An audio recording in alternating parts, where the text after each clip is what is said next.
Tonight, we are going on a journey, gentle journey to the far north, where snow blankets the world and colors dance across the sky.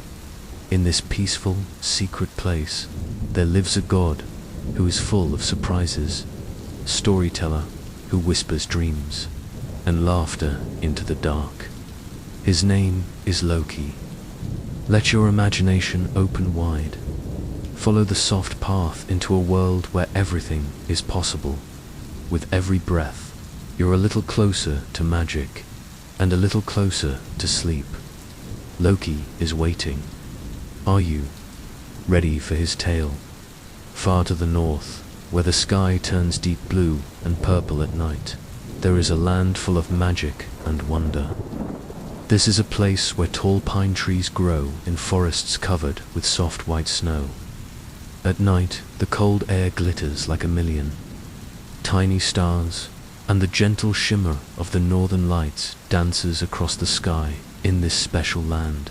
The wind sings ancient songs. The rivers run clear, winding slowly over smooth stones, never hurrying. The mountains stand tall, looking proud and strong, while small cottages and grand halls made of wood sit quietly in the valleys and meadows. Sometimes the animals like foxes, rabbits, and deer walk through the moonlight, waiting and listening to sounds most humans never hear. Sometimes, when the wind is just right and the moon hangs low and bright in the sky, old stories come alive. These are the stories of the Norse gods, the beings who live in the kingdom of Asgard, far above the clouds. They watch over the world of men, giants, elves, and all other magical creatures. But tonight, our story is about one god in particular, clever, mysterious, and surprising god. His name is Loki. Some people call him the trickster. Some think of him as a troublemaker. Others know he can be kind and helpful when he wants to be. Loki is a strange mix of things. He is smart and quick, and full of ideas, especially sneaky ones. He loves riddles, puzzles, and games. He can make almost anyone laugh, even in tough times. But sometimes, his tricks go a little too far, and he gets himself and even the other gods into trouble. On this gentle night, as you lie warm and safe, let us begin the story of Loki. Imagine you are walking through the snowy woods. The snow crunches softly under your feet. The moon lights your path through the tall trees. You feel the cool air on your cheeks, and it smells fresh and clean. Suddenly, you hear a whisper. It is soft and playful, just like the wind, and it seems to come from everywhere at once. You stop and look around. A tiny, glowing fox sits on a tree stump. Its eyes are bright and curious, and its tail is long and bushy. The fox gives you a wink. "Welcome," says the fox. "Tonight, you will hear the stories of Loki, the god of tricks, laughter, and sometimes a bit of mischief." You follow the fox through the woods. The trees seem to bend and stretch, forming gentle arches over your head. The stars above are like a trail of breadcrumbs, guiding you deeper into the magical forest as you follow. You remember something you heard from the villagers. If you listen to the north wind, you will hear the secrets of Loki. Some say Loki rides the night wind in many shapes, sometimes as a fox, sometimes as a bird, or even as a wisp of mist. Tonight, he chooses to appear as a fox, ready to tell you his story. You and the fox come to a clearing. In the middle stands an old tree, older than anyone can remember. Its branches reach up high, almost touching the sky. The fox circles the tree and sits by its roots. "Sit beside me," says the fox. The story begins here, at the edge of the world, so you settle down on a patch of soft moss, feeling the warmth of the fox's fur beside you. You close your eyes and listen, letting your mind drift like a leaf on the river. Long ago, the fox begins, before there were people and cities, before even the gods ruled the skies. There was only darkness and cold. From this darkness came the first giant, and from the first giant more were born. The giant's children were fierce and wild, filling the world with their big steps and loud laughter. But soon, from the melting ice and warm fire, new beings appeared. These were the gods, strong and wise. They built a kingdom in the sky called Asgard, the land of light and beauty. The gods became rulers of all that is good and brave. Among these gods lived Loki, but Loki was not like the others. He was born from giant parents, yet he lived with the gods. He was neither all god nor all giant, neither always good nor always bad. This is what made him so special and so mysterious. The fox's tail flickers as it speaks.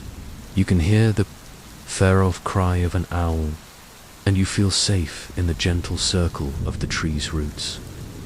Loki liked puzzles because he was a puzzle himself. He could change his shape, appear as a fish, a bird, or even as an old woman passing by. He used his tricks to help the gods many times, but sometimes his tricks brought trouble and chaos. Still, Loki always found a way back to the side of the gods, because deep down he cared for them. As you listen, you picture Loki in your mind, a tall, thin man with sharp eyes, a sly grin, and wild red hair. Sometimes he carries a walking stick or wears a hat with feathers. He moves so quickly that you can hardly see him, and his laugh is like a ripple in a quiet pond. Tonight, you are not afraid of Loki or his tricks. Here, under the old tree with the friendly fox, the stories feel safe and warm. The wind moves softly through the branches, whispering old words. The stars twinkle above, lighting the beginning of a long and gentle adventure. Watch, says the fox with a soft smile, and listen well. For in the next part of our story, you will learn how Loki first came to live among the gods, and what secrets he brought with him. You nod, feeling sleepy but excited to hear more. Your body relaxes against the moss, the sounds of the forest, wrapping you in quiet. The fox's tail touches your shoulder like a blanket dot. So begins the story of Loki, the trickster of the north, beneath a sky full of stars. As you rest beneath the great tree, the friendly fox curls its tail around your feet and looks up into the sparkling sky. The wind hushes for a moment, and you listen as the fox's voice becomes softer, almost like a lullaby. To understand Loki, the fox says, we must go back in time, far before even the oldest stories you have heard. Long ago, in a land where sunlight touched only the very tops of the mountains, Loki was born. Loki's family was different from the other gods. His mother was a gentle giantess named Loki, also called Enel, who loved peace and quiet. She watched over Loki with soft, caring eyes. Loki's father, Thor, Bauti, was a strong giant, proud and fierce like the thunder. Loki grew up quickly, always running, always asking questions. Why is the sky blue? How do the birds fly? What makes the river so cold? He was not like other children, for Loki was full of wild energy. He could not sit still for very long. Instead, he played clever games with the animals and talked to the wind as if it were his friend. Sometimes, people said they saw him helping foxes escape traps, or leading deer to hidden grass so they could eat safely. But Loki felt like he did not truly belong with the giants.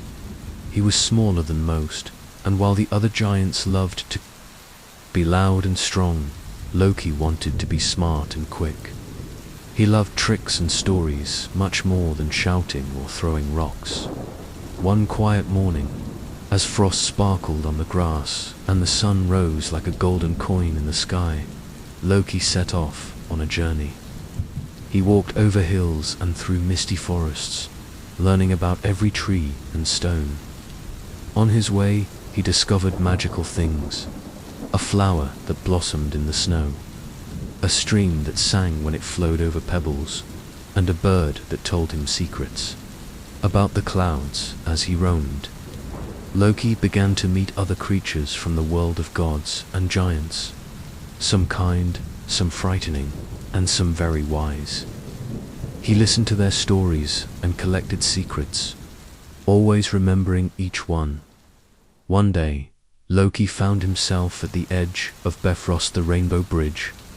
This shining bridge connects the land of men and giants with the magical kingdom of Asgard, where the gods lived. The colors of the bridge shimmered and danced, leading all the way up to a tall, golden gate.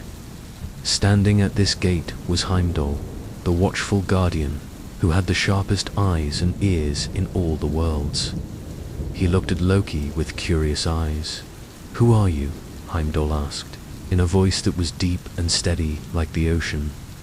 "Loki," I grinned, as he liked to do when he met someone new. "I am Loki," he said, "a friend to foxes and birds, and a lover of riddles and stories. May I visit the land of the gods?" Heimdall was amused by Loki's cleverness, but also careful. "Asgard is a place for those who are wise and true. Why do you wish to enter?" he asked. "Loki." I thought for a moment. "Because even the wisest need a little laughter, and even the bravest can be lonely. I want to see what I can learn and what I might share." The guardian nodded slowly. "Very well, Loki," he replied. "But remember, Asgard is full of both wonders and secrets. Only those who are honest in their hearts can find true friendship here." With that, Heimdall allowed Loki to step across the shining bridge. As he walked into Asgard, Loki caught his breath at the beauty all around him.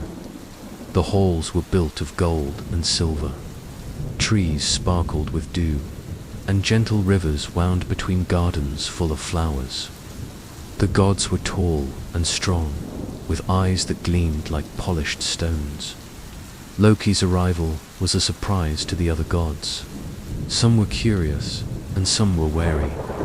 Odin, the Allfather, who ruled Asgard, looked at Loki with a wise, far-off gaze. "Who comes to my hall?" Odin asked, his voice booming but not unkind. Loki bowed deeply. "I am Loki, son of the giants, but I seek a place among the gods."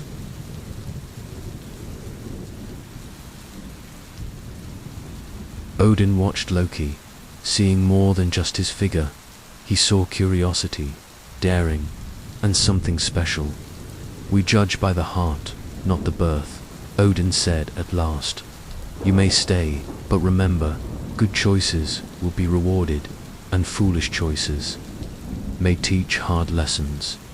So Loki became a guest in Asgard. He did not always find it easy.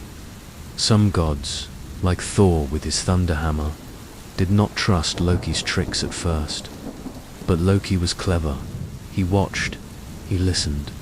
He learned about the gods' strengths and secrets, always finding a way to make them laugh or solve a little problem. He played games with the children of Asgard and shared stories by the fire at night. Sometimes he even helped Odin think of clever answers to impossible questions from visitors or giants. The gods began to see that, though Loki was different from them, he had a gift for bringing light, laughter, and sometimes hope. But Loki's tricks would sometimes lead him into trouble. He would hide Thor's favorite mug or turn himself into a bird to snatch a pie cooling on a windowsill. When the gods caught him, they usually found a way to forgive him, because even when Loki was foolish, he meant no harm. As the days in Asgard passed, Loki felt happier than he had ever been. He had friends, he had a home, and he had stories to tell. The gods, in turn, learned to expect surprises wherever Loki went. Some called him the Sly One, while others called him their friend. As the fox tells this part of the tale, your eyelids grow heavy, and you imagine the halls of Asgard gleaming under northern lights. You picture Loki slipping through the hallways with a twinkle in his eye, always ready with a new story, a clever joke, or a helpful trick. Many of the greatest adventures in Asgard happened because of Loki, the fox whispers softly. But every adventure begins with one step, and every clever trick begins with one bright idea. Tonight, as you listen, you might wonder, what will Loki do next? Who will he befriend on? What trouble or laughter will he bring? The wind rustles high in the old tree above you. The soft glow of the night makes you feel safe and peaceful. The fox rests beside you, its warmth pressed against your side. As the story continues into another gentle dream, you are still safe and warm under the old tree. The fox's fur is silky against your hand. The night feels cozy, filled with dreams and ancient stories. The wind sighs gently, while the stars keep watch from above. The fox blinks its bright eyes and smiles. Now that Loki had a place in Asgard, the fox whispers, he began to meet many gods and goddesses. Some would become his friends, others his rivals, but all would have a part to play in his journey. Asgard was unlike any place Loki had ever seen before. The palaces sparkled and shone, decorated with gold carvings and colorful banners. Gardens bloomed with flowers in every shade, red as the sunset, blue as the glaciers, and white as the winter's first snow. Great feasts were held in the halls, where the gods celebrated with music, laughter, and games. Some days there would be contests of strength, or races on horseback, or even friendly snowball battles that made everyone forget their worries. Loki studied each god and goddess he met. He quickly noticed that while everyone smiled, their hearts held many secrets, just as his own did. He became curious about their stories, and soon he wanted to know everything. The first to greet Loki was Idun, a gentle goddess with golden hair, who kept a basket of special apples. These magical apples kept the gods young and strong. Idun noticed the sparkle in Loki's eyes and offered him a piece of her sweet fruit. "Welcome to Asgard," she said kindly. "May you always find friendship here." Loki thanked her and watched as Idun shared her apples with the other gods. He realized these apples were very precious. Without them, the gods would become weak. Loki promised himself to protect them if danger came. Next, Loki met Frigg, the wise queen and wife of Odin. Frigg could see glimpses of the future, but she kept her secrets close, like treasures. "Someday, Loki," she told him, "your cleverness will save us from great harm. But remember, tricks can also bring trouble." Loki bowed and promised to use his talents for good, but he also smiled, knowing that sometimes a little trouble was exactly what Asgard needed to keep life interesting. Then there was Thor, god of thunder, whose mighty hammer could shake mountains and crack the sky. Thor had red hair and a booming laugh that echoed everywhere. Yet he watched Loki carefully. "I have seen many giants," Thor said, "and many tricks. Are you here to test us, Loki, or to help us?" Loki only winked. "Maybe a little of both," he answered, making Thor laugh in spite of himself.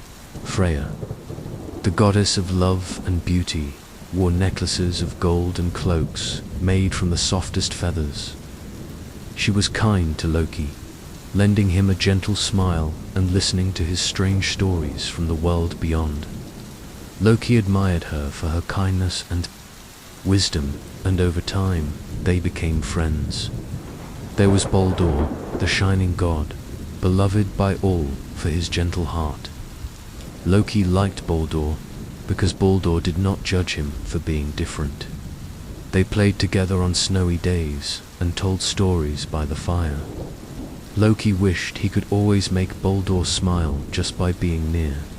Heimdall, the watchman of the Rainbow Bridge, was careful but fair. Loki found that while Heimdall did not always laugh at jokes, he respected honesty and courage. Loki was extra polite with Heimdall and never tried to trick him, at least. Not too much, of course. Odin, the wise Allfather, watched over all the gods. Odin saw possibilities where others saw only problems. When Loki felt unsure, Odin would listen to his worries and offer advice. Loki respected Odin, for Odin had traveled many dark paths and still found hope. All these gods and goddesses, and many more, lived in great halls and small houses in Asgard. They met for feasts in the golden hall of Valhalla, or sang songs on the grassy hills outside. Sometimes they would tell stories for hours under the bright ribbons of the northern lights, letting the children fall asleep in their arms. Lok. I could not help but feel amazed at all the wonders around him. He made friends with talking wolves and clever crows, learned to row boats on quiet lakes, and even exchanged jokes with magical elves who hid in the gardens. But life with the gods was not always easy, because Loki came from giants as well as gods. Some were wary of him. They reminded each other of old stories, when giants and gods were enemies. Sometimes, if trouble happened in Asgard, a few whispered that Loki must have had a hand in it. Loki sometimes felt lonely in those moments, even with friends all around. He often found peace by sitting at the very edge of the city, watching the soft clouds drift below Asgard. Sometimes he would turn into a small bird and fly far away, listening to the stories of humans and animals alike. Or he might become a fish, slipping quietly in cool streams, just to see what the world looked like beneath the water one day. Loki watched 3 dwarves building strange, magical things under a hill. They hammered gold and silver into swords and jewels, singing as they worked. Loki was fascinated. He did not know how to make things with his hands, but he had many ideas for new creations. The dwarves smiled at Loki, and soon he began sneaking into their workshops to watch and learn. He helped invent a clever necklace, and once showed a dwarf how to tie a knot that could never come loose. Gradually, Loki began to understand something important. Everyone in Asgard had a special gift. Thor was strong, Idun was wise, Freya was loving, and Odin could see much and remember more. Loki's gift was cleverness, the art of finding answers nobody else could see. Sometimes it meant making trouble, but more often it meant solving big problems or making people laugh until their worries went away. Night after night, Loki wandered the halls, learning from everyone, always looking for new adventures. He became known for his quick thinking and sharp wit, and though he sometimes played tricks, the gods would miss his laughter if it ever vanished. The fox beside you draws circles in the moss with its tail. You see, it says, Loki was not just a trickster or a troublemaker. He was also a friend, a helper, and sometimes a hero. Every god needs a little surprise in their life. Every great hall needs a spark of laughter to shine brighter.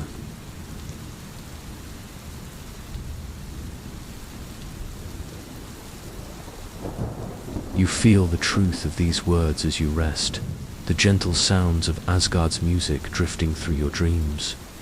You picture Loki, sometimes quiet and thoughtful, sometimes running fast with a new idea, but always hoping to find his place among the gods and giants, heroes and friends, somewhere in a cozy little house at the edge of Asgard. Loki is already planning his first great adventure, one that will test his cleverness and change the lives of gods and men. The fox nestles against your side, for Loki's real adventures, it says, are just about to begin. You are still curled up beneath the great, ancient tree.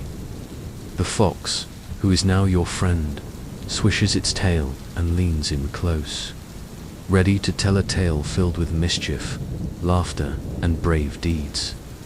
Now that Loki had made friends in Asgard, it was time for a real adventure, the fox whispers.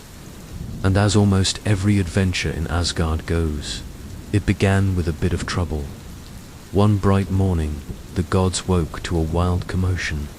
Shouts echoed through the halls, and thunder boomed in the sky. Someone had stolen Thor's magical hammer, Mjolnir, the strongest, most powerful weapon in all the worlds. Without it, Thor could not protect Asgard from giants or storms, and he could not make thunder crash and lightning flash. Thor crashed into Odin's hall, his red beard bristling and his eyes blazing.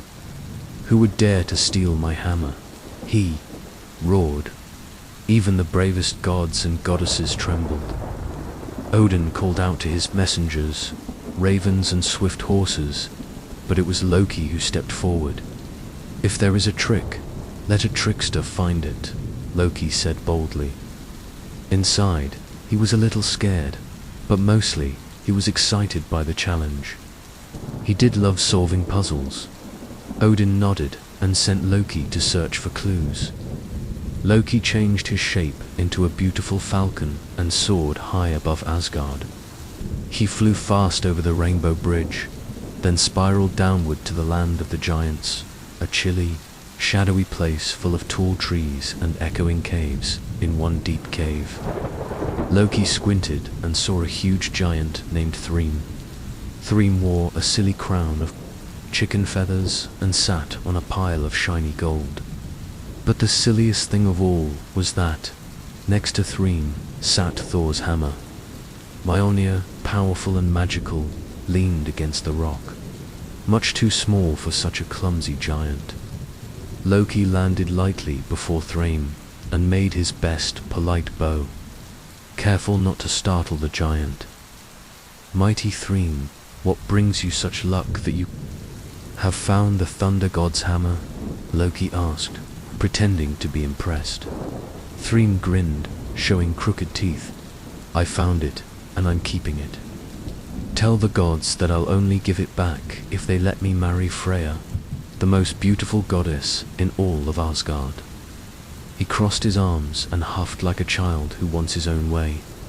Loki thanked the giant and sped back to Asgard, wings beating fast.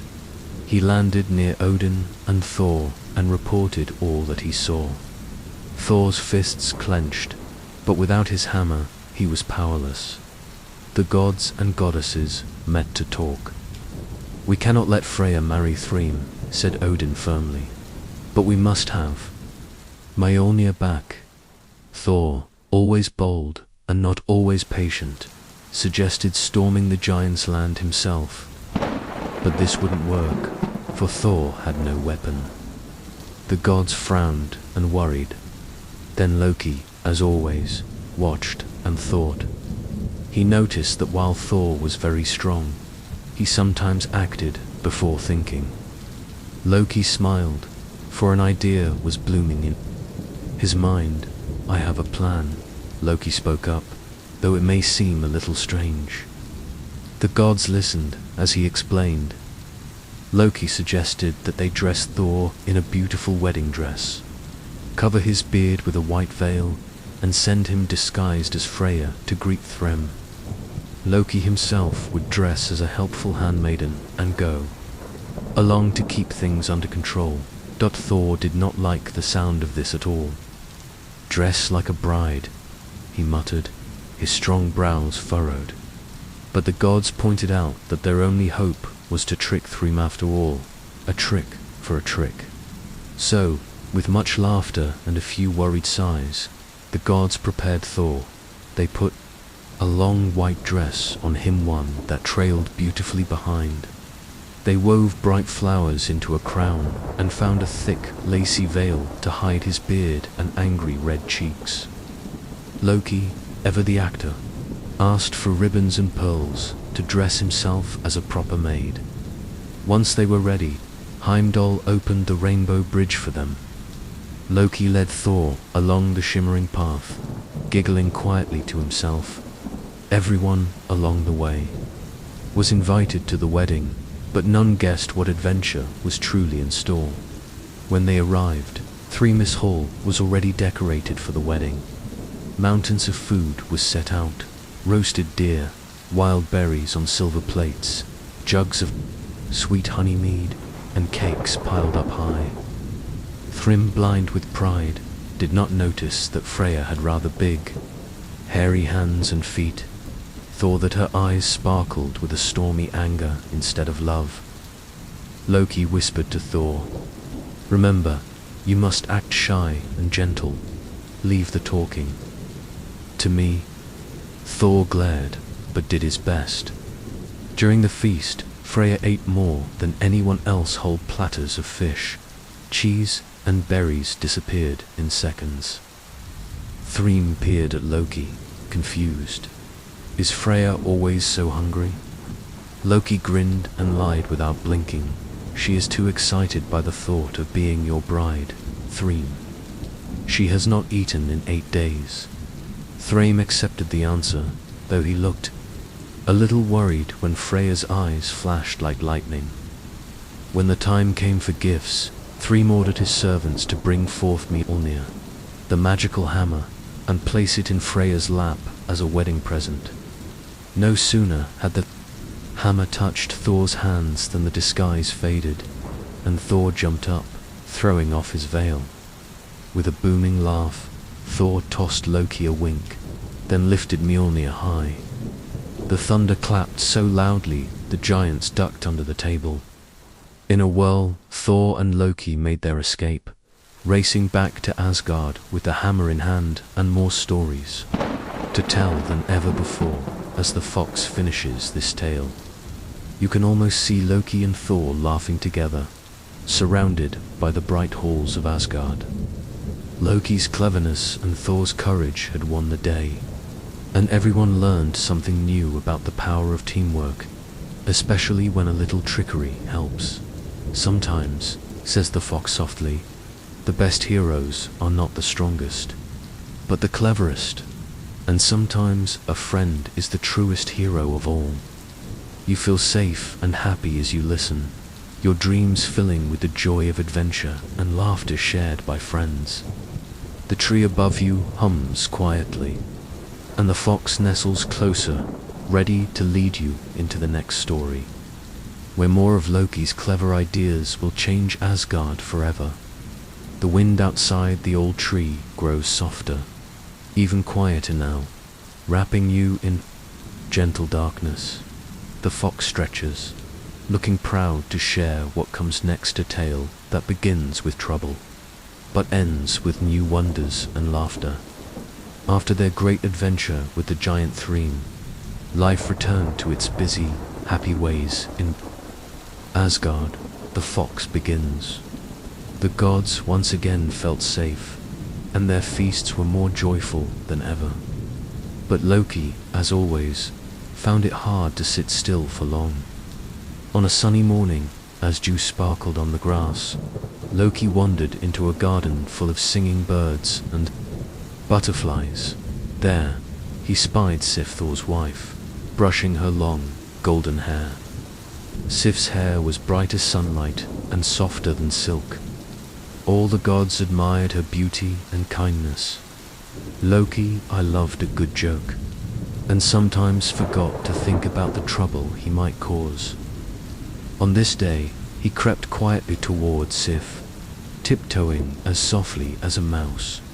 While she rested, Loki snipped off every strand of her golden hair with a sharp, silver knife, never meaning to hurt her, just planning a silly prank. But when Sif awoke and found her hair all gone, she was shocked and sad. Tears rolled down her cheeks like rain. Soon, Thor heard her cries and stormed toward the garden with thunder rumbling in his steps. Who did this? Thor thundered, his voice echoing over the hills. Loki, honest at heart, stepped forward, head hung low. It was my trick, he said quietly. I only wanted a laugh. I did not mean to cause pain. Thor, who loved his wife dearly, was very angry. He raised his mighty hammer, ready to punish Loki. But Sif stopped him, her gentle hand on his arm. Wait, Thor, perhaps. Loki can fix what he has done. We should give him a chance to make things right. Thor glared at Loki. If you do not find a way to bring back Sif's hair, I will chase you to the edge of every world. Loki did not want to leave Asgard or upset his friends, so he promised to make it right, to not only return Sif's hair, but to find her something even finer than before.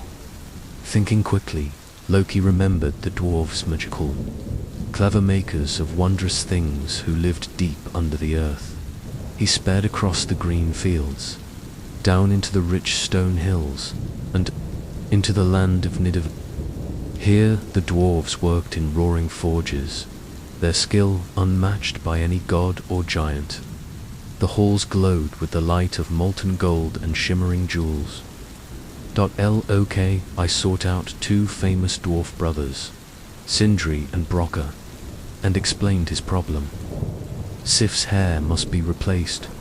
Could you perhaps spin something finer and brighter? He asked. The brothers smiled and agreed to help, but they knew Loki was a trickster, so they made a bet. You say no hand can outwit us, Loki, said Brokkr with a crafty grin. If we make 3 treasures greater than any seen before, you must pay us with your head. Loki, always bold, accepted the bet, but secretly hoped he'd never truly lose his head. The dwarves worked day and night, their hammers ringing out songs of magic and skill. Sparks danced around them. Loki, worried about the bet, tried to distract them by turning into an annoying fly buzzing in their ears and biting their arms as they worked. But the dwarves, cleverer than even Loki expected, focused on their task and ignored all his tricks. Very soon, the treasures were finished. First came a golden head of hair, shining and soft, even more beautiful than Sif's own, with one touch. It would grow upon her head and never break or fade. Second was Gungnir, a mighty spear, perfectly balanced and so straight it could never miss its mark. Odin, king of the gods, received this spear and thanked the dwarves for their skill. The third treasure was a ring called Draupnir. This golden ring dripped 8 new rings each 9th night, bringing endless wealth to its owner. But the dwarves weren't done. Loki had to visit 2 more brothers, the cleverest of all, named Eitri and Sindri. He begged for wonderful gifts to match the first 3, now afraid of losing his bet. The new dwarves began work. Loki, still in the form of a fly, buzzed and stung even harder, hoping to make them slip or drop their tools. Yet, their focus was fierce, and they created 3 more wonders: a golden boar with glowing bristles, a magical ship that could fit in a pocket but carry every god, and, last and most grand, a warhammer like none before Thor's Mjolnir, able to summon thunder, lightning, and always returning when thrown. When Loki returned to Asgard, the gods gathered to marvel at the treasures. Sif placed the gold hair on her head, and it grew instantly, even more beautiful than before. Odin took the spear and ring, pleased with the fortune they would bring. Frey, the god of harvest, received the shining boar and tiny ship with delight. And Thor, so happy to see his new hammer, forgave Loki with a big, booming laugh together. They all agreed the dwarves were the cleverest makers in the world, and Loki's quick thinking had saved the day, even if his tricks got out of hand, though he came close to losing his head. Loki used his words and wit to wriggle out of the bet, promising to return, often with more stories and laughter. The dwarves grumbled, but deep down they liked Loki's company. The fox beside you purrs softly. Loki learned that even the biggest mistake can sometimes lead to something beautiful when you use courage and kindness to make things right. It says that you picture the golden hair shining on Sif's head, the laughing faces of gods, and Loki slipping away into the morning light, already dreaming up new ideas for tomorrow. The world outside the story feels quiet now, and your body is warm and safe beneath the old tree. The tales of Asgard swirl gently through your mind, filling you with hope that even when trouble finds you, cleverness, kindness, and good friends can turn it into something bright. Nestled beneath the big, old tree, you feel the softness of moss under your hands and the warmth of the fox beside you. The stars are bright above, twinkling in silent patterns no one else can see.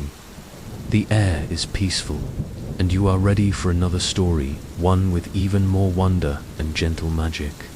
The fox's tail flicks, and its eyes sparkle. You know, Loki was not just clever with words, the fox whispers.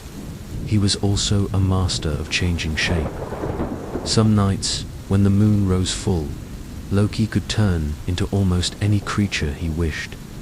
Sometimes, Loki would become a bird, soaring far over mountains and forests. As a bird, he felt the cool air rush through his feathers. He could dart through treetops, visit the highest cliffs, and listen to the whispers of the wind. From up there, the earth looked like a painting, rivers twisting like ribbons, lakes shining like silver coins, and small cottages glowing with fires in the night. Other times, Loki would slip quietly into the water, transforming into a graceful fish. As a fish, he glided through cool streams and deep lakes, darting away from curious otters and swirling past curious eels. The water was full of secret shadows, moving through reeds, shiny stones hidden in the mud, and the soft, bubbling songs only fish truly understood. On special days, Loki would become a gentle fox, his favorite of all shapes. With sharp eyes and a clever nose, he could sneak through the forests without making a sound. He chased fireflies, snuffled under leaves for berries, and watched the careful deer tiptoe past. Sometimes he would even curl up in a cozy den, as you are curled up safe beneath the story tree. But Loki's shape-shifting was not only for fun. Often, he used his special skill to help others, sometimes to solve a puzzle, to rescue a friend, or find out the truth when no one else could. One cold day in Asgard, Odin's blue cloak went missing. It was a magical cloak, warm as 1,000 fires and light as a feather. The gods were troubled and blamed a wandering giant who was seen nearby. Odin asked for help, and it was Loki, ever curious, who volunteered. He slipped out of Asgard and turned himself into a busy magpie, a bird that loves shiny things. In his new form, he flew from tree to tree, searching for the twinkle of blue. He listened for clues, following bits of song sung by other birds. At last, he found the cloak carefully stretched across a giant's hut, where it had been used as a blanket for the giant's baby. As a magpie, Loki could not speak, but he could charm and sing. He hopped toward the baby and fluttered his wings. The baby giggled and let out a tiny sneeze, and the blue cloak fluttered free. Loki snatched it up in his beak and soared back across the meadows, proud and pleased. Odin's cloak was safe, and Loki had made a friend after all. The giant's baby loved the silly bird, and would always remember the kindness it had shown other times. Loki would use his shapeshifting to escape from trouble. When he played a trick and the gods chased him, Loki could turn into a quick rabbit, darting into a hole, or a bee, buzzing away through the grass. Once, he even became a little fish to swim away from Thor's big hands. After hiding Thor's slippers as a joke, there was a day, too, when Loki needed to cross a deep river. The bridge was out, and strong waves splashed against the banks. Loki thought hard, then turned into a sleek otter. His fur kept him dry and warm as he dived and played in the water, passing the swirling currents icily. When he reached the other side, he shook himself dry and burst into laughter, feeling free and wild. One special adventure began when Idun, the keeper of the golden apples, lost her special basket.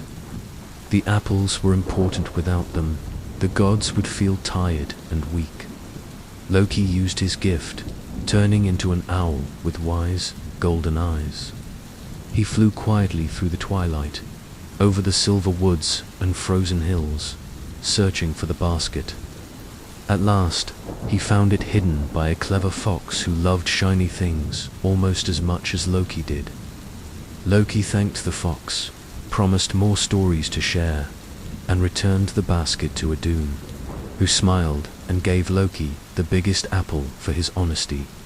Through all his secret journeys, Loki learned a lot about Asgard, about giants and dwarves, and about the world of men. He saw that every creature, no matter how small or shy, could be important. Sometimes, a songbird might find a lost ring, or a gentle mouse might show the way home when darkness falls, and sometimes even a trickster needs helping hands. Once, while traveling as a frog to cross a swamp, Loki became tangled in reeds and could not escape. A family of ducklings came by and gently nibbled the reeds away, setting Loki free. In thanks, Loki told them a story about the Stars Witch. They loved so much, they quacked and paddled in the water, telling it to every frog and heron in the marsh. The fox cuddled up beside you smiles. Perhaps, if you look kindly on every creature in the world, you will soon see that every friend can make a difference. Magic lives in every shape and size. You close your eyes and imagine all the journeys Loki made, flying high, swimming free, running wild through moonlit forests. You feel soft wings on your cheeks, cool water around your toes, and warm fur against your hands. The air feels full of magic, and the adventures twine gently into your sweetest dreams. And all the while, Loki's laughter is there with you, bright, gentle, and comforting, changing shape, but never truly far away. The night in the ancient forest grows softer still. The stars shine above, steady and calm. The fox nestles close, pressing warmth to your side. You can feel the world holding its breath, listening carefully for the next piece of Loki's tale story of friendship, mistakes, and learning how to make things right. The fox flicks its ears. No matter how clever he was, Loki sometimes made mistakes. It begins. But what made Loki special was not just the tricks he played, but how he tried to fix things when they went wrong. Life in Asgard was busy and bright, full of laughter and games. Loki was often at the center, making everyone smile with new riddles and silly dances. But sometimes, Loki's jokes would go too far. He might hide someone's shoe before a big race, or swap the honey for salt during a feast. At first, it seemed funny, but sometimes the person on the other end of his joke would become upset or even cry. When this happened, Loki felt a heavy feeling in his heart. Even though he wanted everyone to laugh, he never wanted to hurt a friend by accident. So, Loki learned to say sorry. He would go to the person he had tricked, look them in the eyes, and speak gently. "I am sorry," Loki would say. "I did not mean to cause harm. Can I make it better?" Most of the time, the gods were quick to forgive. Thor might grumble, but soon he'd laugh again.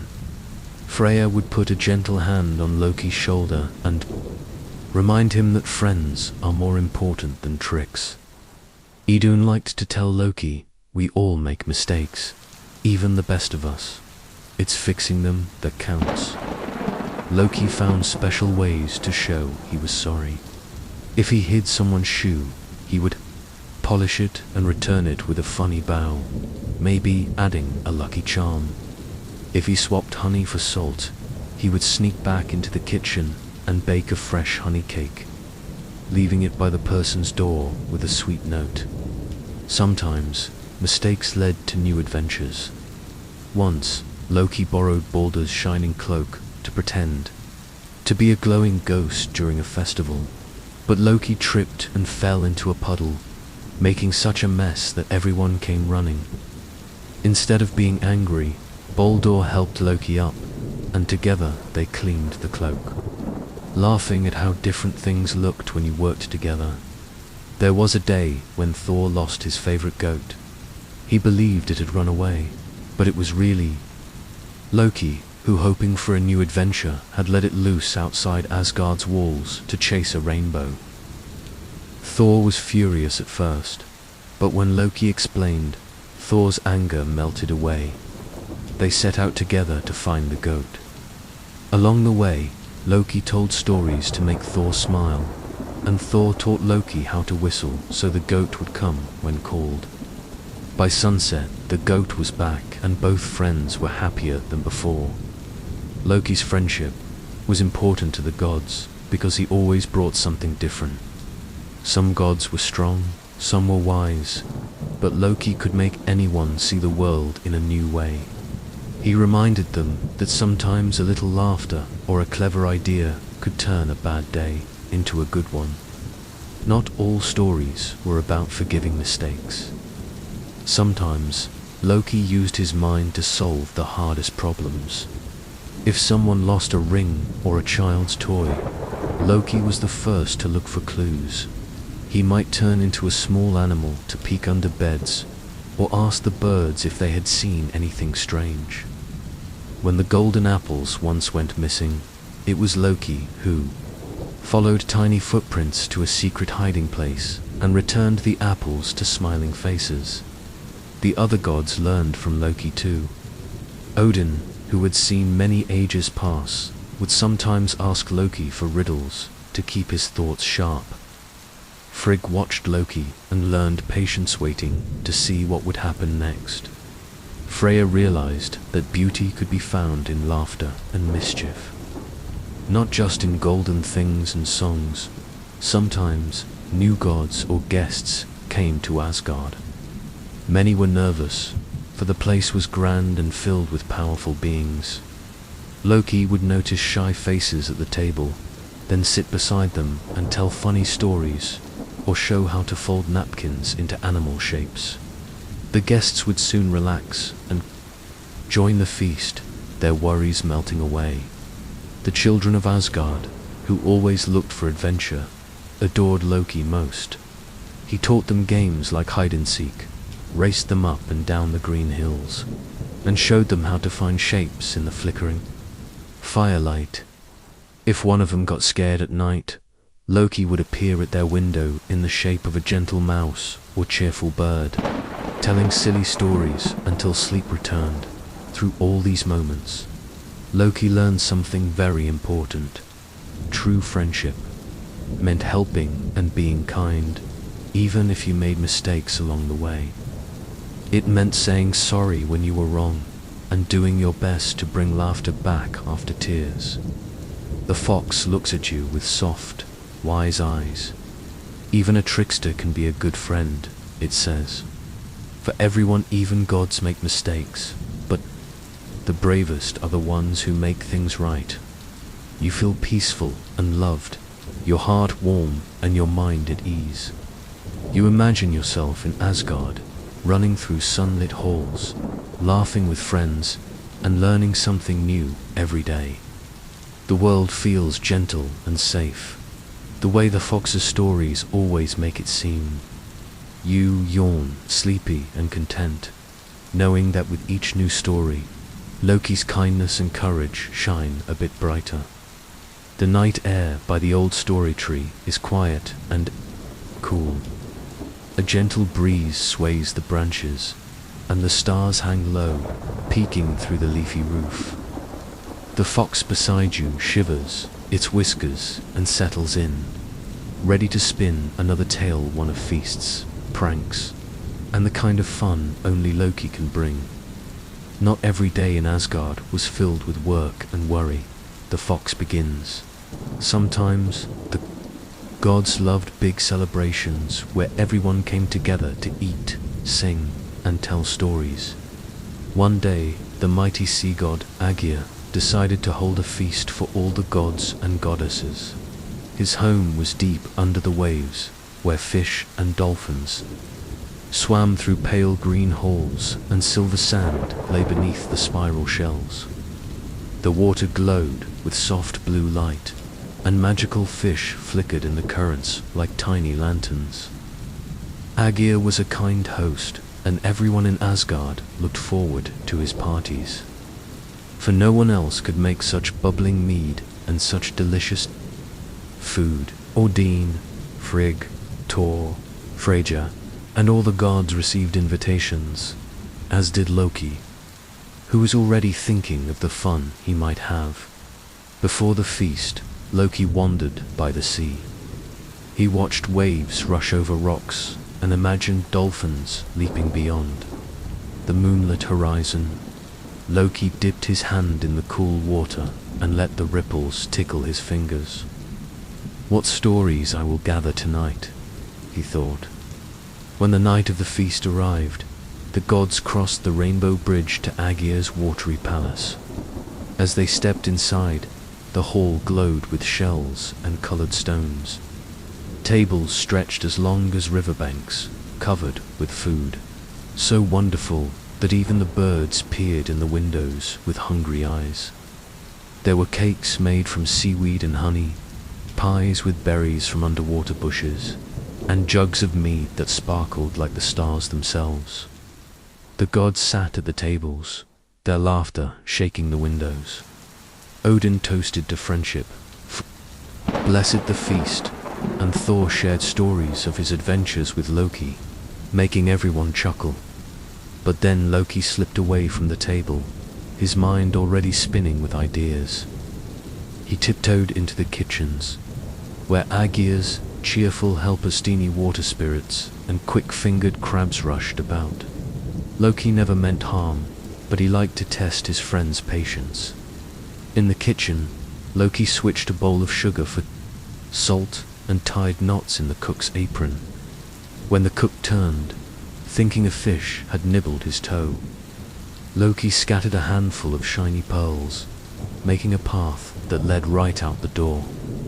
The kitchen burst with giggles, and even the crabs clicked, their claws in delight. Back in the hall, the gods tasted salted cakes and burst out laughing. Thor, always ready to eat, hardly noticed, but Freya giggled, and the children tried not to giggle too loudly. Odin smiled, for he had seen the sparkle in Loki's eyes and guessed a trick was nearby. But Loki knew a feast should be about more than just laughter. So next, he sang a song about the journey to Aegir's hall, a song about waves and moonlight and the friends who cross every sea together. His voice rose and fell, and soon everyone joined in, even Aegir and his wife. When the song ended, all felt closer, as if the troubles of the world were far away. As the night grew deeper, Aegir brought out a riddle contest. Each god took turns asking questions. Whoever answered most would win a prize, a shell that could hold a single perfect wish. The riddles began easy. What is as soft as a feather, but can break a stone? Loki smiled and answered, water, gentle and patient. Soon, the riddles grew trickier. What runs faster than the wind, but never leaves the ground? That one stumped even Odin, until Loki guessed, a shadow on a sunny hill. With each puzzle, Loki's eyes sparkled brighter. Sometimes, he let someone else win, so that the youngest goddess could hold the prize. Or Thor's children could wish for a summer free from rain. As the hour for goodbyes came near, Loki felt a small, sad tug inside. Leaving a good party was always the hardest part. He thanked Aegir and the sea spirits, and slipped gifts into everyone's pockets: a shiny shell, a bit of beach glass, or a tiny folded fish made of gold foil. That way, he whispered, you'll remember laughter until we meet again. Seeing Loki's kind heart beneath all the tricks, patted his friend's shoulder. You bring much joy, the sea god said, but remember, even the wildest waves return to calm. There is a time for laughter and a time for peace. Loki nodded, understanding more than he let on. That night, he listened to the waves singing lullabies through the window and dreamed of parties full of friends, food and fun where music and stories brought everyone together. The fox cuddles closer to you now, sharing its warmth. Even a trickster, it says, knows that friendship matters more than any prank. Beneath every joke, there should always be a little bit of kindness. You close your eyes and let yourself drift, thinking of sea-lit halls, happy feasts, and laughter so gentle it follows you into dreams. The story of Loki's mischief at the feast becomes a comforting lullaby, promising that kind hearts and good friends are always near, no matter where you find yourself tonight. The night grows deeper in the magical forest. The stars shine softly, the tree branches barely swaying in a peaceful breeze. The fox stretches and turns its wise eyes to you again, ready to share one of the most curious stories of all, a tale not just of tricks, but of family, courage, and kindness in times of fear. Every god in Asgard has secrets. The fox begins. In a whisper, Loki's secrets were stranger than most, for he was a father to the most unusual children found in all the worlds.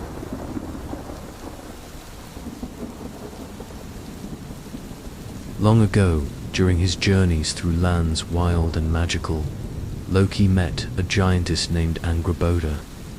She lived in a shadowy forest where morning fog crept through black trees and owl eyes glowed in the dark. Though their worlds were different, Loki and Angrboda shared many laughs and quiet moments beside the fire. Together, they had 3 children, each as mysterious as a midnight cloud.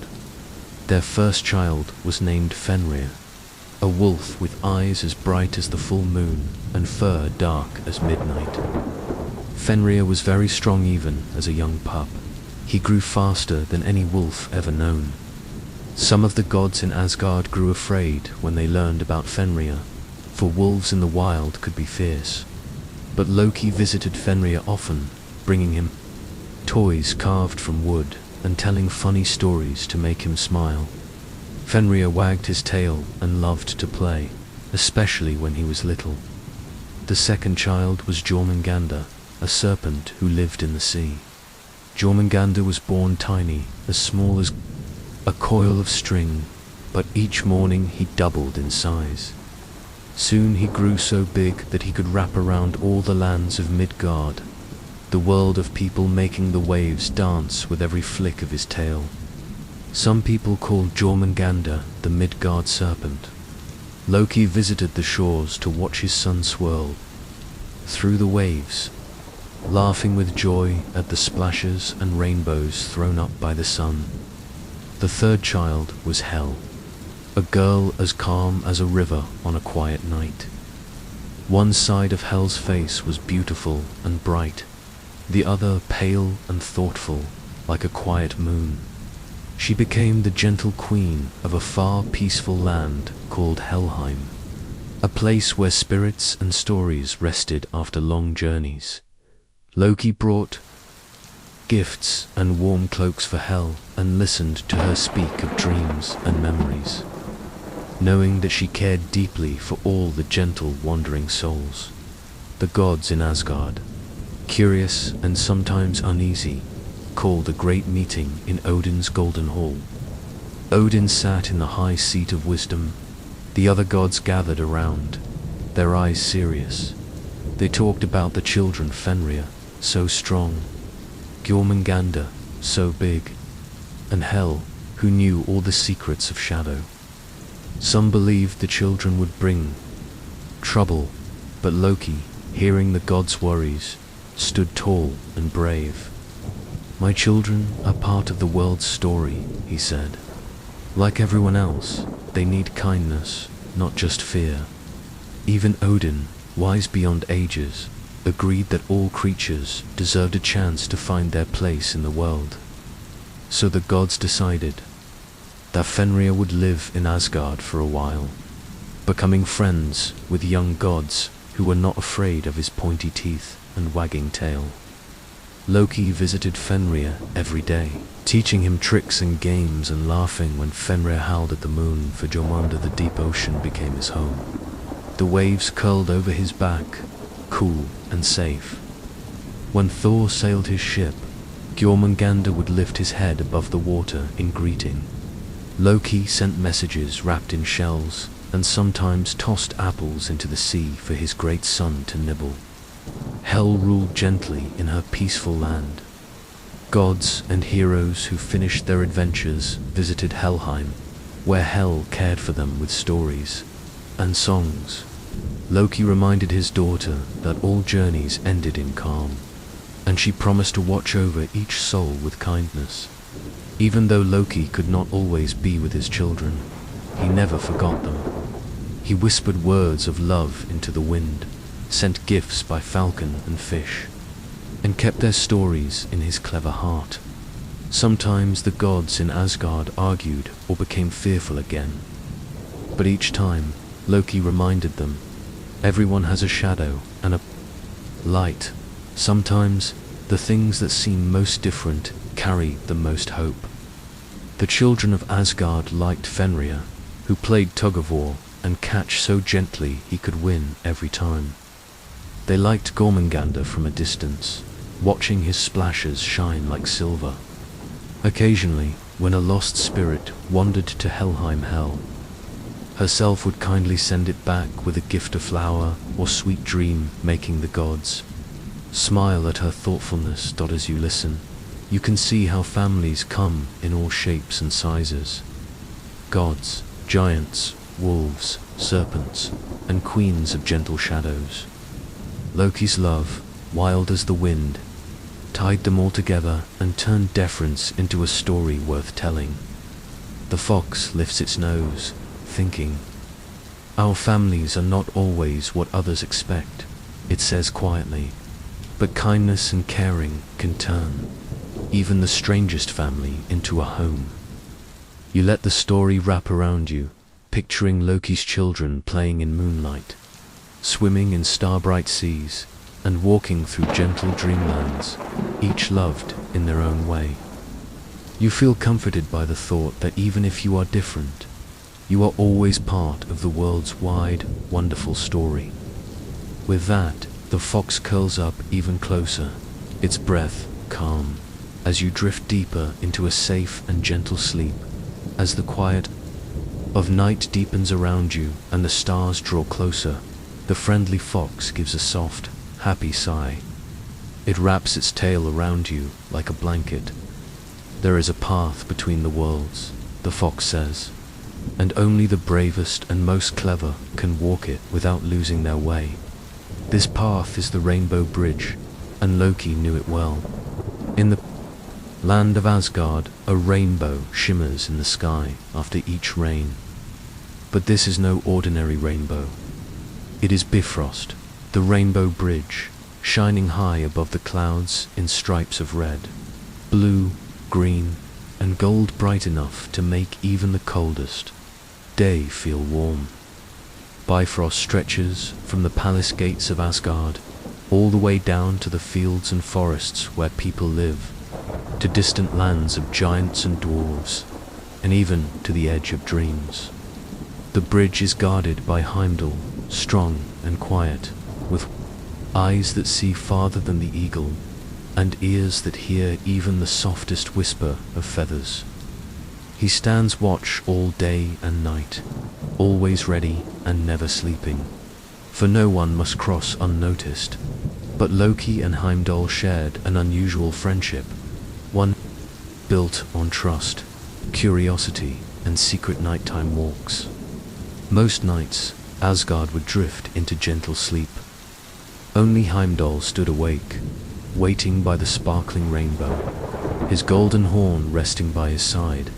Sometimes, when the night was deepest, Loki would appear by the bridge. Sometimes he came as himself, slender man with laughing eyes.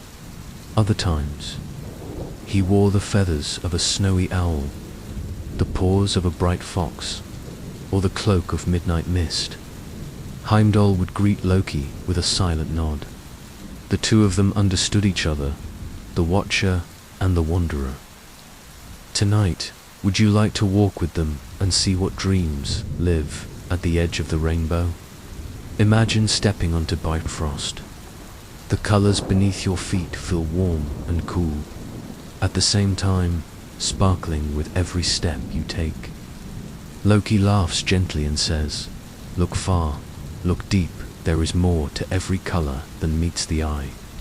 As you walk, each color glows with a new adventure.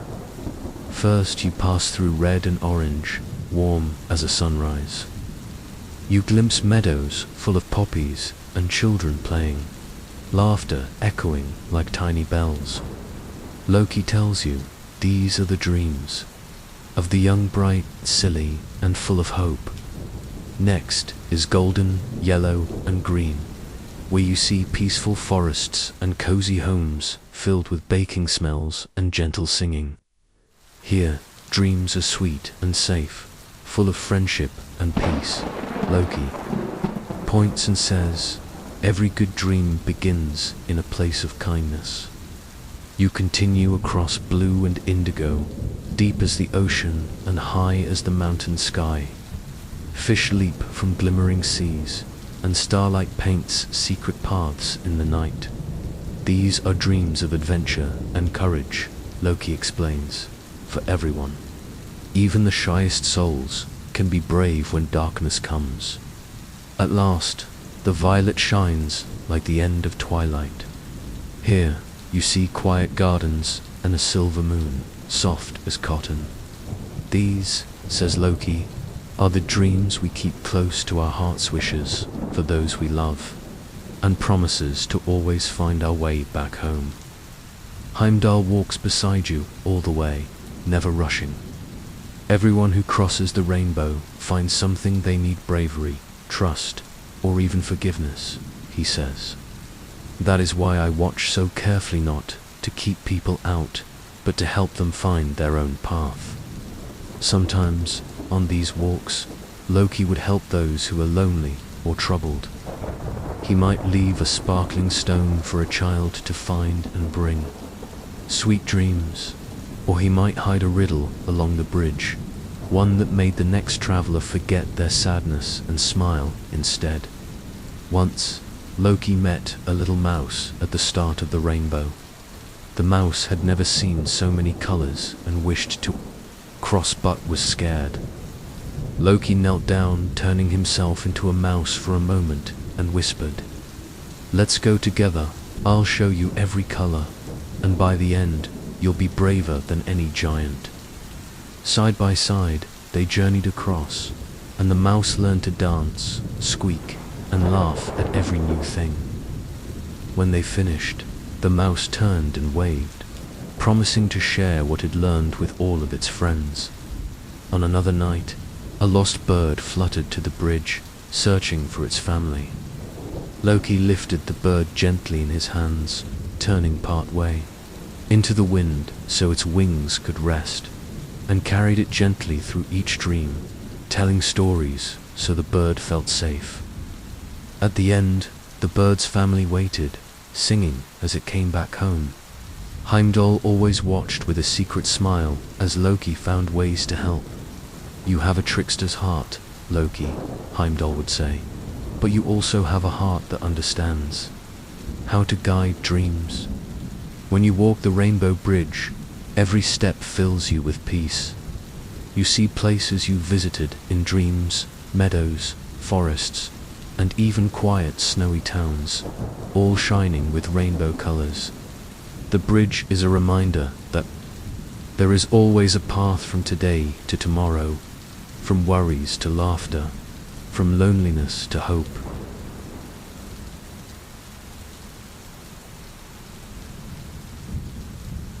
As you reach the end of your walk, Loki stops and looks at you with gentle eyes. "Even the trickiest path can be walked by friends," he whispers. "Thank you for keeping me company, and may every color fill your dreams tonight." The fox cuddles close, the story's warmth filling your heart. The quiet hush of the rainbow bridge is all around you, glowing and safe, guiding you deeper into sleep and dreams. The stars seem even brighter now, twinkling high above the safe, old tree. Where you rest, the fox's nose nudges your hand again, and the world grows still, as if it, too, is waiting for the next adventure. This story is about Loki when his tricks turn into rescue missions, about how being clever can sometimes be the greatest kindness in the world. There were many times in Asgard when even the mightiest gods needed help, the fox explains. Whenever there was a puzzle nobody else could solve, or a danger too sneaky for strong arms alone, everyone would look for Loki, the sharpest mind among them. One day, the gods discovered a terrible problem. The golden apples of Odin had gone missing again. Without these apples, the gods would soon feel old and tired. All of Asgard felt worry bubbling up like storm clouds. Odin sent ravens to every corner, but they found nothing. Thor searched along the mountain paths, but even he could not find a single apple. Look, I thought hard.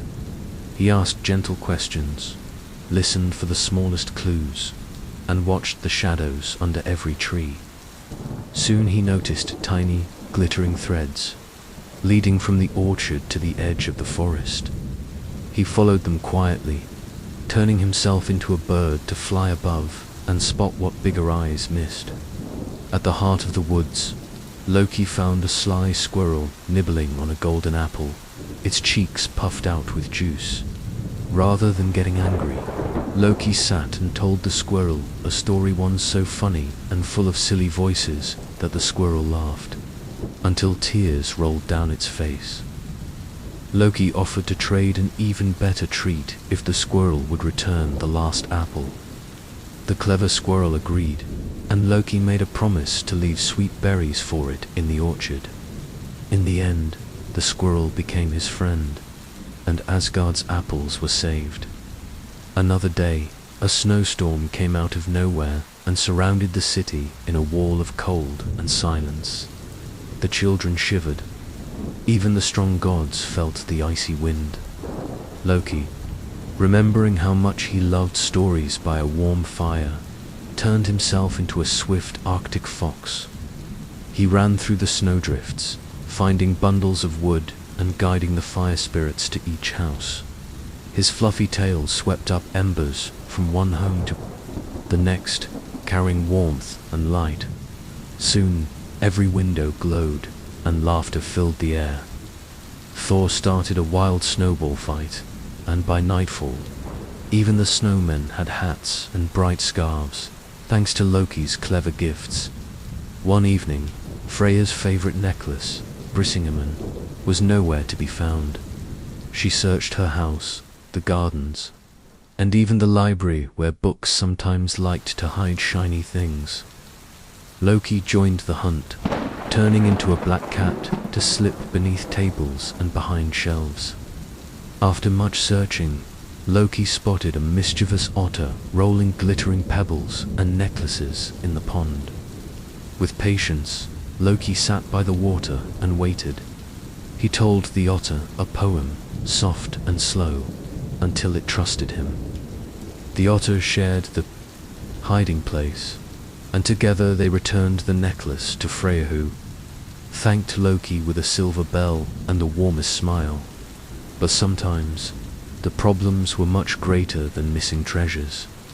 Once, a giant kidnapped Idun herself, taking her far from Asgard.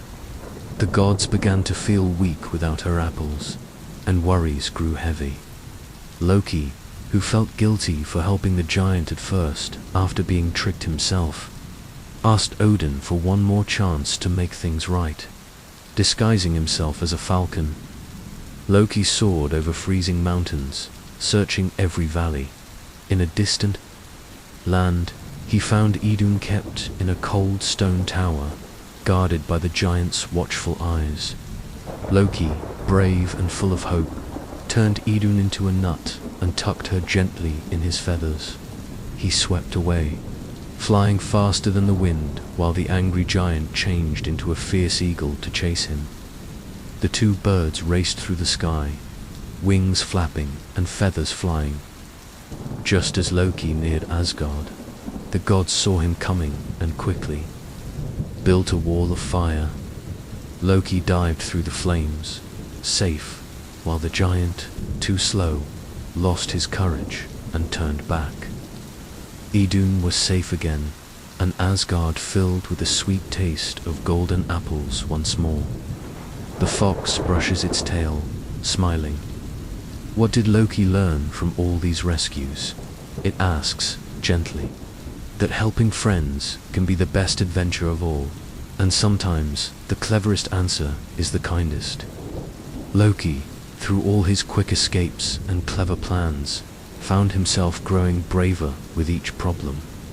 The other gods trusted him more and more, learning that wit and laughter could sometimes be the strongest shield.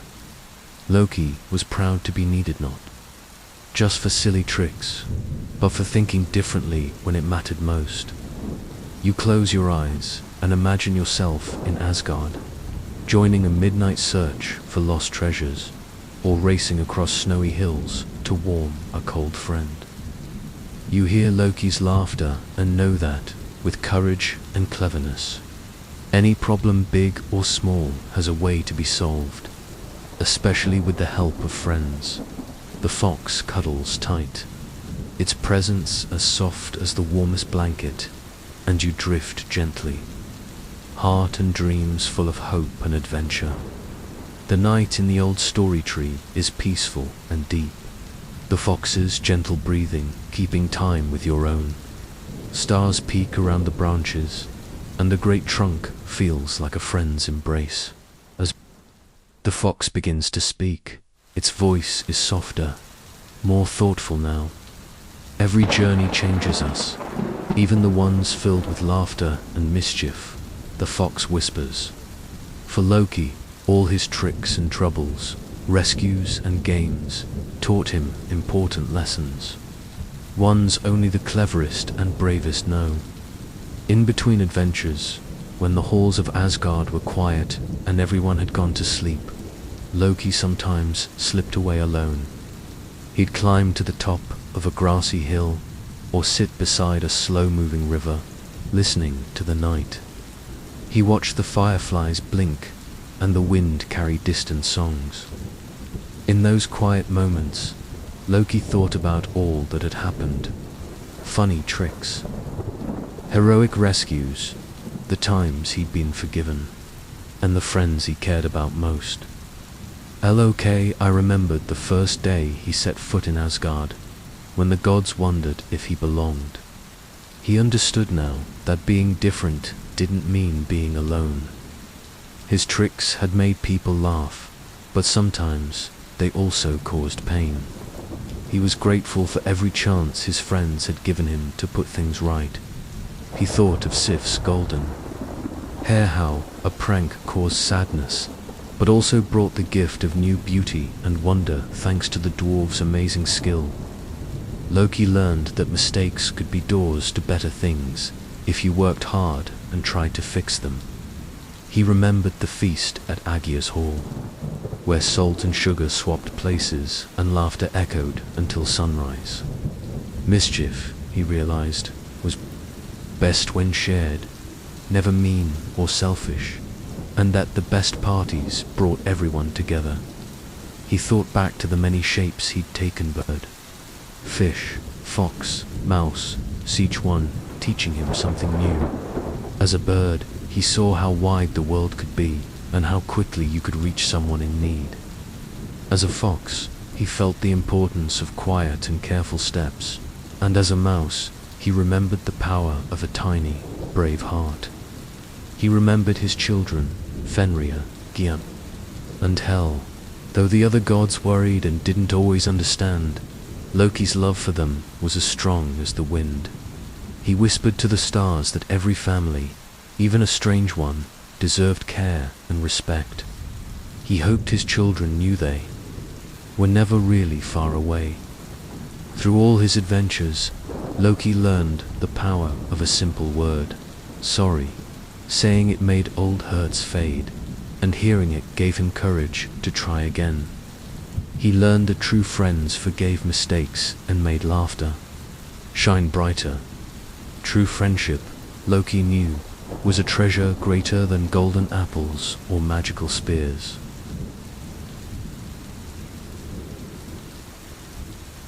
As a trickster, Loki was never meant to be just a troublemaker.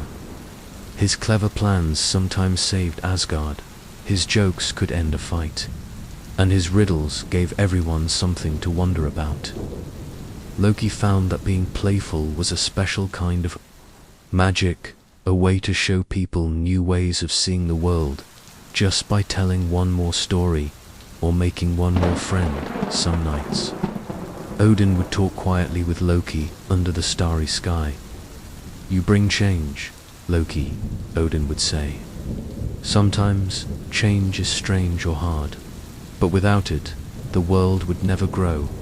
Keep using your heart for good, and Asgard will always need you." These words stayed in Loki's heart. He began to understand that being clever or bold wasn't enough. He wanted to be wise and kind too. He learned to plan his tricks with care, making sure laughter was the prize, never sadness. Loki also learned to listen. He listened to Frigg's gentle wisdom, Freya's patience, Balder's jokes, and Thor's boisterous cheers. The children taught him to be silly, the elders taught him to be still. The animals, cats, birds, foxes taught him to watch and wait, to leap and play at just the right moment. When he made mistakes, Loki didn't give up or run away, even if he felt scared or embarrassed. Instead, he tried a little harder, listened a little longer, and always searched for a way to bring light back into a cloudy day. Most of all, Loki realized that every story, including his nids, both ups and downs, giggles and sighs, sunny days and rainy ones. The world is better for all its colors and changes. The fox's voice grows gentle. You see, even the brightest stars must sometimes rest. Even a trickster can have a quiet heart.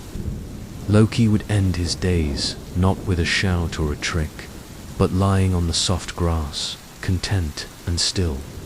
He would count the stars, listening to the gentle night, knowing with every breath that his story had made the world a little more surprising, a little kinder, and a lot more fun.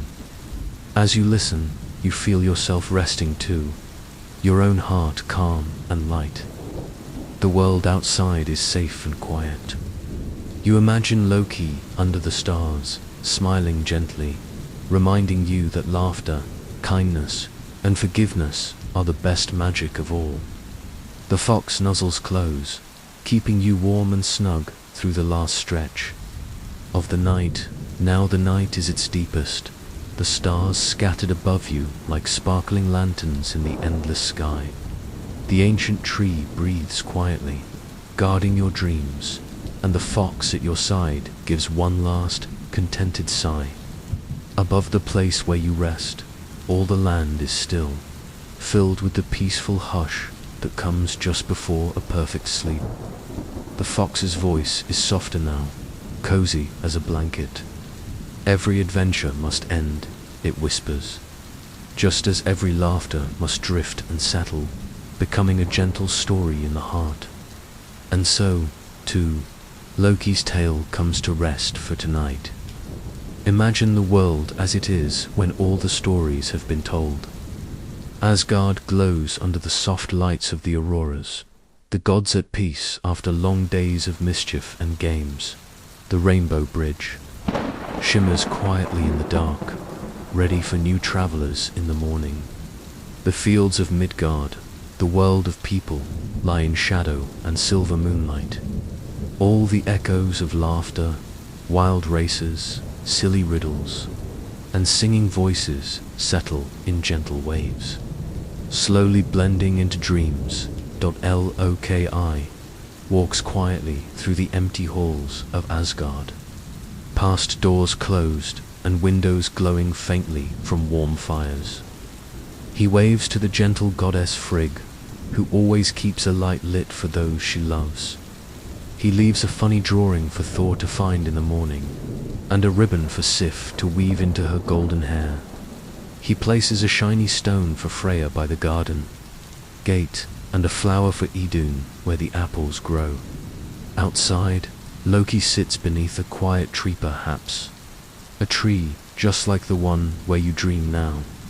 He gazes up at the sky, thinking of all the friends he has made, all the jokes and rescues, the brave moments and the silly ones.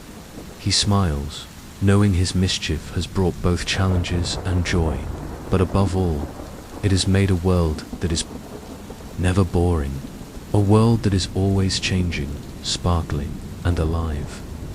The fox at your side nuzzles close, its warmth gentle and steady. In this final night's hush, Loki's voice hums softly in the stars.